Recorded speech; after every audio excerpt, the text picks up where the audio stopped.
बिना तीर के हमला।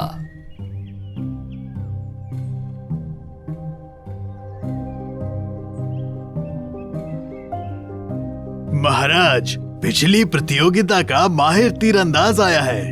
महाराज, यहाँ पहुँचने के लिए उसने न केवल हमारे देश के सबसे बड़े तीरंदाजों को हराया, बल्कि आसपास के 5 देशों के सभी तीरंदाजों को भी हराया है। मुझे देखने दो वो सच में कितना माहिर है। उससे कहो कि रॉयल गार्डन में मेरा इंतजार करे।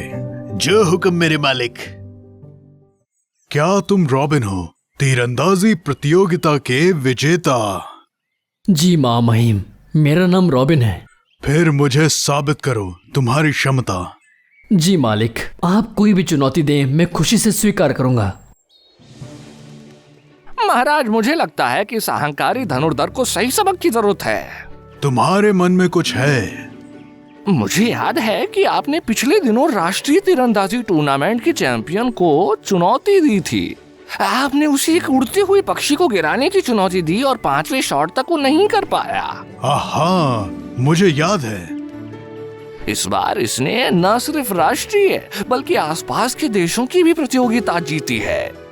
मुझे लगता है कि आपको उसे उस उड़ती हुई चिड़िया को एक बार में गिराने की चुनौती देनी चाहिए। अच्छा ख्याल है। क्या तुमने उधर नेगुलों के झुंडों को उड़ते हुए उधर देखा? हाँ, मैं करूंगा महामहिम। 2 साल पहले हमारे देश के चैंपियन ने 5 शॉट में एक नीगल को गिरा दिया था, और तुम न सिर्फ देश के बड़े तीरंदाजों के खिलाफ जीत हासिल की, बल्कि पड़ोसी देशों के 100 से ज्यादा तीरंदाजों को हराया। दिखाओ मुझे तुम माहिर क्यों हो। मैं चाहता हूँ कि तुम एक तीर से झुंड के आखिरी पक्षी को गिरा दो। जैसी आपकी इच्छा महामहिम। सिपाही, धनुष और तीर लाओ।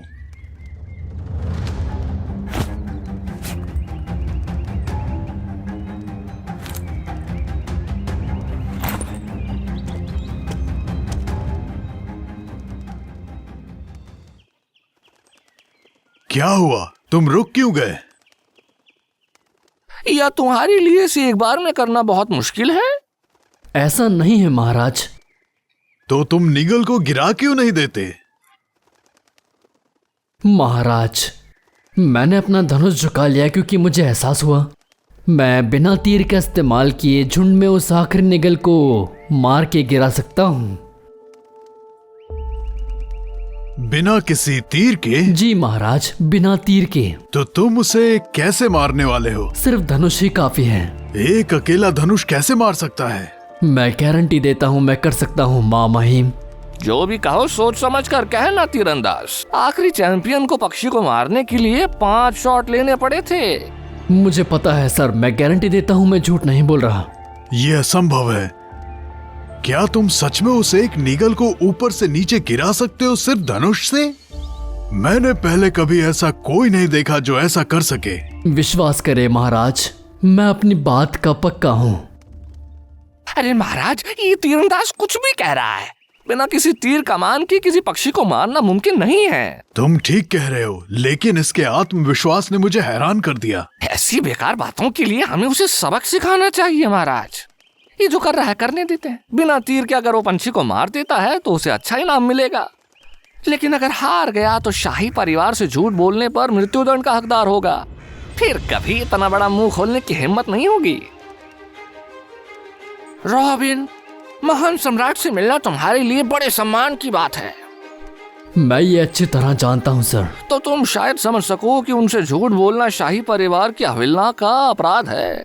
बिल्कुल प्रधानमंत्री जी। दम तो है तुम में, इतना तो कह सकता हूँ।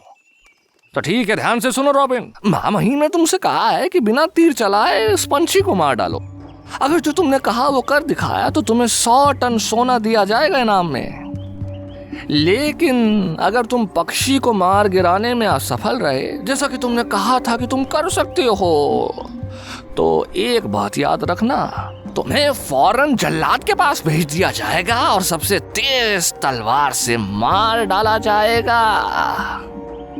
वो तलवार उनके लिए ही खास है जो राजा का मजाक उड़ाने का साहस करते हैं। तुम्हारा सर काट के लटका दिया जाएगा सामने।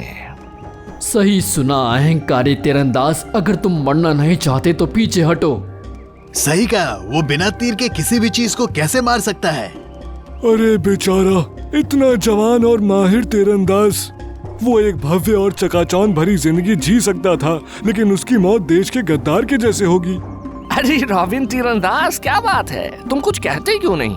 मैं देख रहा हूँ मैं समझता हूँ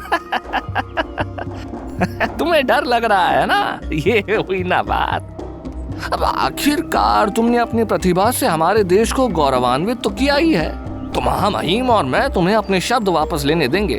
हम मानेंगे कि ऐसा कभी हुआ ही नहीं था। वो तीरंदाज अकड़ कर डर गया होगा, जरा उसके चेहरे को देखो। महामहिम सच में दयालु हैं। उन्होंने उस अहंकारी लड़के की जान बख्श दी। सही कहा। वो किसका इंतजार कर रहा है? अपना मन बदलने से पहले महामहिम से माफी मांग ले। ऐसा नहीं है महाराज प्रधानमंत्री, मैं डरा नहीं हूँ।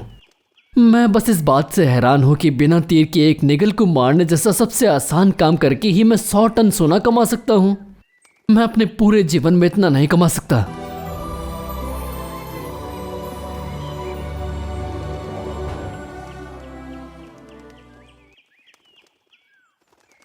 ठीक है रॉबिन, तुम्हें कुछ कहने की जरूरत नहीं। बस वही करो जो तुमने कहा था, ताकि मैं और यहाँ मौजूद लोग गवाह बन सके।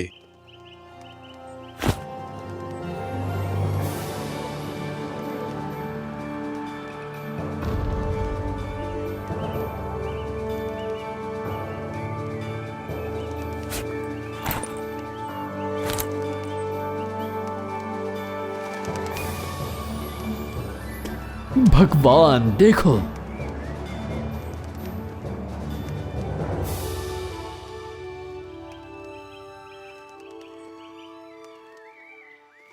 निगल सच में नीचे गिर रहा है। अरे, ये बिना किसी चीज की चोट के नीचे कैसे गिर रहा है?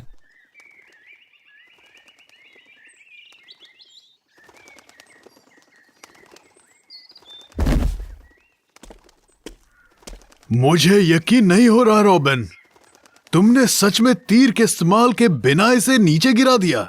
तुम सच में माहिर हो। शुक्रिया मां महिम। लेकिन तुमने ये कैसे किया? तुमने मुझे इससे बेहद हैरान कर दिया। दरअसल ये निगल पहले भी एक तीर से घायल हो चुका है। तुम्हें ये सब कैसे पता? आप इसे देखकर और इसकी आवाज सुनकर बहुत कुछ जान सकते हैं मां महिम। मैंने बचपन से ही तीरंदाजी सीखी है। पहली चीज जो मैं हमेशा नोटिस करता हूँ वो सटीक निर्णय लेने के लिए शिकार का इशारा है। ये पक्षी एक ही झुंड में उड़ता है, लेकिन उसके उड़ने का तरीका अलग है, अस्थिर, शेकी।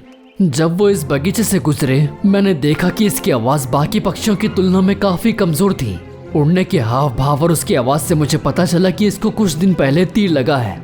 जब उसने धनुष की आवाज सुनी तो उसे दोबारा तीर लगने का डर हुआ, इसीलिए वो तेजी से ऊपर उड़ा। सारी ताकत खत्म हो जाने के कारण घाव और भी बदतर हो गया। वो अब उड़ नहीं पाया और नीचे गिर गया मां महिम। ओह, तो ये हुआ था। शानदार रॉबिन, पता चल गया कि तुम एक तीरंदाज हो जो तीरंदाजी कौशल में ही अच्छे नहीं, बल्कि प्रतिद्वंदी के दिमाग को भी बहुत अच्छे तरीके से समझ सकते हो और शांत रह सकते हो। आप बहुत दयालु हैं मां महिम। प्रधानमंत्री, जो हुक्म मेरे मालिक। हमारे अद्भुत तीरंदाज को इनाम देने के लिए तुरंत 100 टन सोना लाओ। जी बिल्कुल मालिक। एक कहावत है, एक बार काटे तो 2 बार काटो। ये सभी पर लागू होता है और ये पंछी भी कोई अपवाद नहीं।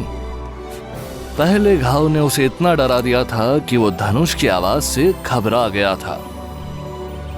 जितना वो घबराया उतना ही उसने अपनी ताकत और सहनशक्ति को खराब होने दिया। चाहे काम पर हो या आपके आम जीवन में, जब भी आपको चुनौतियों का सामना करना पड़े, डरे नहीं और उसका सामना करें।